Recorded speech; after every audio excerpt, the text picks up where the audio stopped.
So, why is change necessary? You keep hearing that change is constant. Think about your life. It's always been there. Your body's always changing. Your thoughts are changing. Your mind is changing. Your emotions are changing. Without change, there would be no life.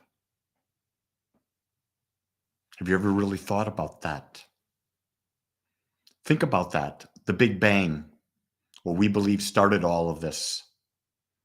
It was an explosion out of something smaller than a pinhead that went out in energy beyond belief, and it's constantly growing and moving. The universe is constantly expanding. It's changing.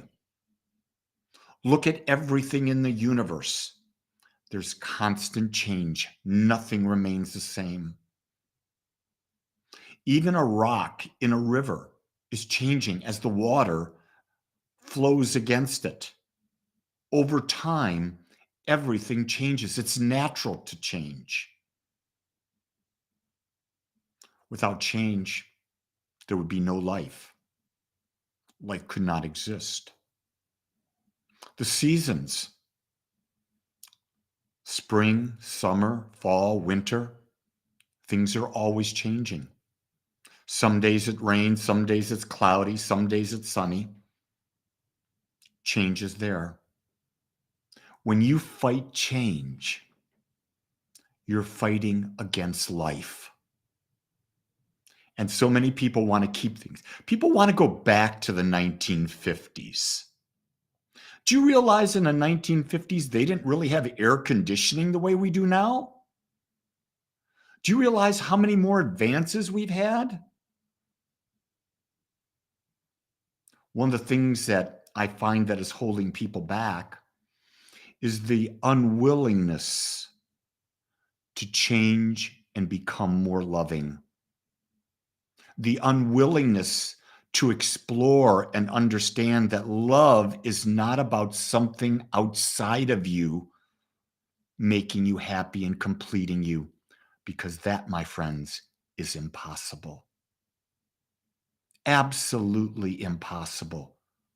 Nothing in the outer world will make your inner world better. It's time we change and realize that it's our inner world that determines how we experience our outer world. And if our inner world is centered in love, guess what?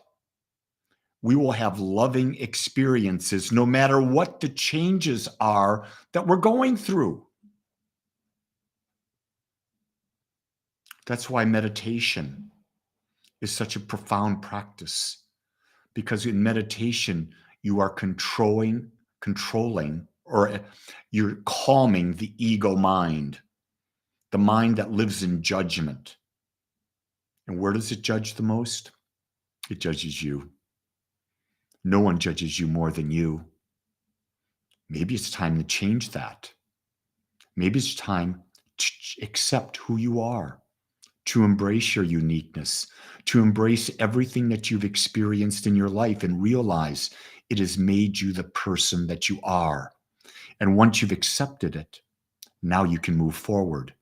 But if you don't accept what is, you're stuck. You're absolutely stuck.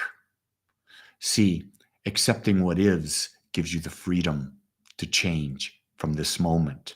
You're not fighting against anything.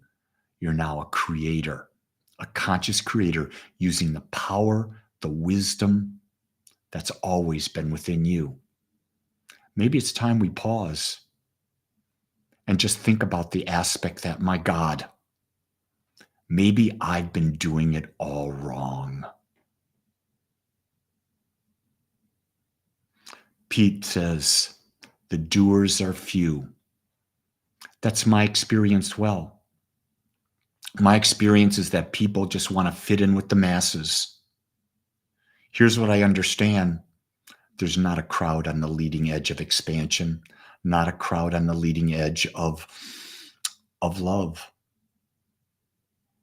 I tend to rather be by myself or be with the few that are seeking love as to be a part of the crowd. Because if you're seeking to be about a part of the crowd, just look at what the crowd is experiencing and ask yourself, is that really, really what I want? There's so much more out there.